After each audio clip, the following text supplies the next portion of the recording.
Hello everyone, welcome. આજની મારી recipe છે લગ્ન પ્રસંગે બનતા એવા ટેસ્ટી અને સ્વાદિષ્ટ ઉકાળેલા પાણીમાં બનતા એવા છૂટા ભાત અને જોડે ખટ્ટી મીઠી ગુજરાતી કઢી. એક વાટકી ચોખા છે,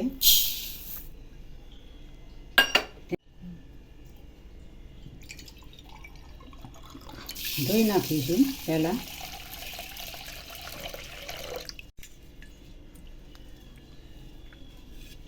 2 ગ્લાસ પાણી લીધું છે. પાણીને ઉકળવા દેવાનું છે. ઉકળ્યા પછી પાણીને ઉકળવા દેવાનું છે. ગરમ પાણીમાં લવિંગ મરી એડ કરીશું, જીરું એડ કરીશું, મીઠું એડ કરીશું. ચોખાને તમારે સફેદ એકદમ મસ્ત એવા કરવા હોય તો તેમાં થોડું લીંબુ એડ કરવાનું.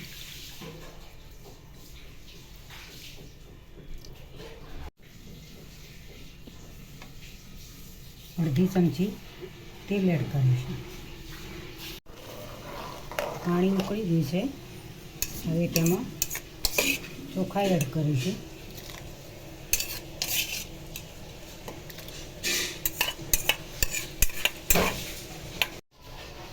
સ્પીડ થોડી વધારે રાખવાની છે અને ઉકળવા દેવાના છે. લગભગ 10 મિનિટ જેવા ઉકળવા દેવાના છે.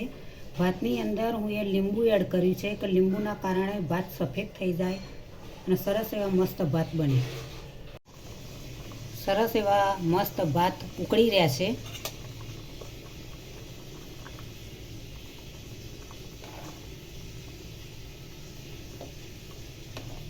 થવા દઈશું. હજુ આ રીતે તૈયાર થઈ ગયા છે. પાણીમાં મસ્ત એવા ઉકાળેલા ભાત તૈયાર થઈ ગયા છે. હવે ચાળણી લઈશું. ચાળણીની અંદર આ રીતે ભાત એડ કરીશું તો પાણી બધું નીકળી જશે.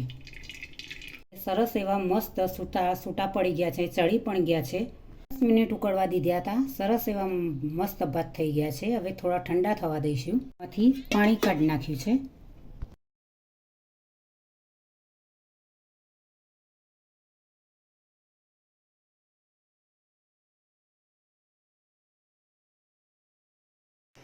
સરસ એવા ભાત તૈયાર થઈ ગયા છે. લગ્ન પ્રસંગમાં ઉકળતા પાણીમાં બનાવતા હોય છે એ રીતે હું એ ઘરે પણ ઉકળતા પાણીમાં ઉકાળીને બનાવ્યા. કઢી બનાવવાની છે. 500 ml છાશ લીધી છે. આનો લોટ અંદર નાખીને હું એ મિક્સ કરી દીધો છે.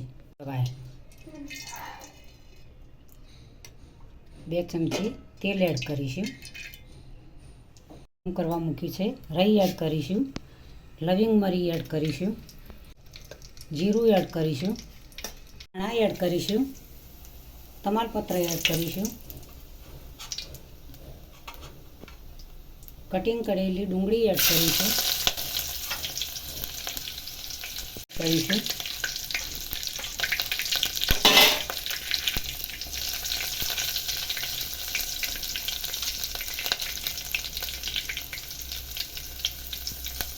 મીઠા લીમડાના પત્તા એડ કરીશું. વઘાર થઈ ગયો છે સરસ એવો. હવે છાશ ને ચણા લોટનો મિક્સ એડ કરી દઈશું મિશ્રણ.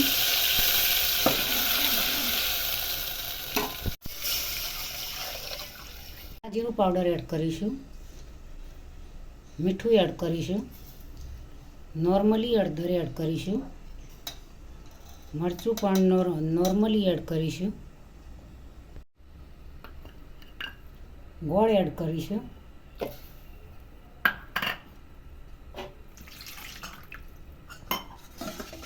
થોડું પાણી એડ કરીશું. હવે 5 મિનિટ થવા દઈશું. કઢી તૈયાર થઈ ગઈ છે. આ રીતે સરસ એવી.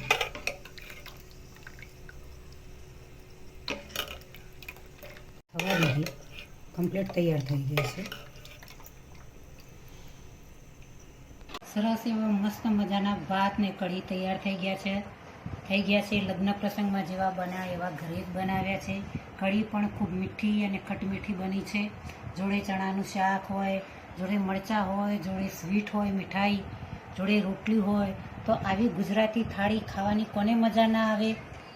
નાનાથી મોટાને સૌને ગુજરાતી થાળીનું નામ સાંભળતો જ ખૂબ જ ખાવાની મજા આવતી હોય છે. ધરાઈને પણ ગુજરાતીઓ લોકો આવી થાળી ખાતા હોય છે. હોટલોમાં પણ આ ગુજરાતી થાળી મળતી હોય છે. હોટલો જેવી જ તમે ઘરે બનાવી શકો છો મિત્રો. તો આજની રેસીપી તમને જરૂરથી મારી ગમી હશે તો બે બટન તમે જરૂરથી દબાવજો. તમારા મિત્રો સુધી મારી રેસીપીને પહોંચતી કરજો.